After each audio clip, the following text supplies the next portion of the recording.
Et si on méditait un peu? Dans le livre de Matthieu, chapitre 23, du verset 11 au verset 12, la Bible nous dit ceci. Le plus grand parmi vous sera votre serviteur.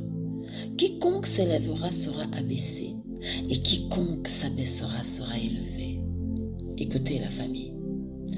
Aspirer à des postes de responsabilité, à des titres honorifiques, à des distinctions, à être grand, n'est pas mauvais en soi. La question est la suivante. Pour quelle raison? Quelles sont tes motivations? Quelles sont mes motivations? Est-ce que je veux être grand parce que je veux être adulé? Parce que je veux être envié? Ou bien parce que j'ai tellement été méprisé, rejeté, renié, mis de côté lorsque j'étais petit, lorsque j'étais plus jeune, que maintenant je veux montrer que moi aussi j'y suis arrivé? Ou bien est-ce parce que j'ai compris que de moi dépendent beaucoup d'autres? Dans ce passage, le Seigneur nous explique, nous montre le chemin par excellence pour la grandeur. Il dit, le plus grand parmi vous sera votre serviteur. Le chemin de la grandeur passe par servir les autres. Et qu'est-ce que j'entends par servir les autres? Si tu veux être grand, assure-toi que d'autres personnes puissent témoigner de ce que tu as fait dans leur vie.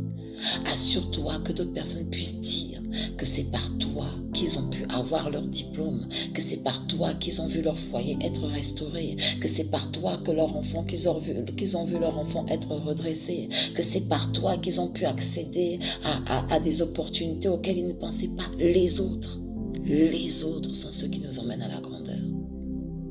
Les autres sont ceux qui nous emmènent, qui nous font passer du je au nous. Arrêtez de dire je veux ceci, mais commencez à dire non. C'est le chemin qui mène à la grandeur. Tu veux être grand, assure-toi d'avoir un cœur qui pense aux autres, d'avoir un cœur qui est prêt à se donner pour les autres, d'avoir un cœur qui est prêt à se livrer pour les autres.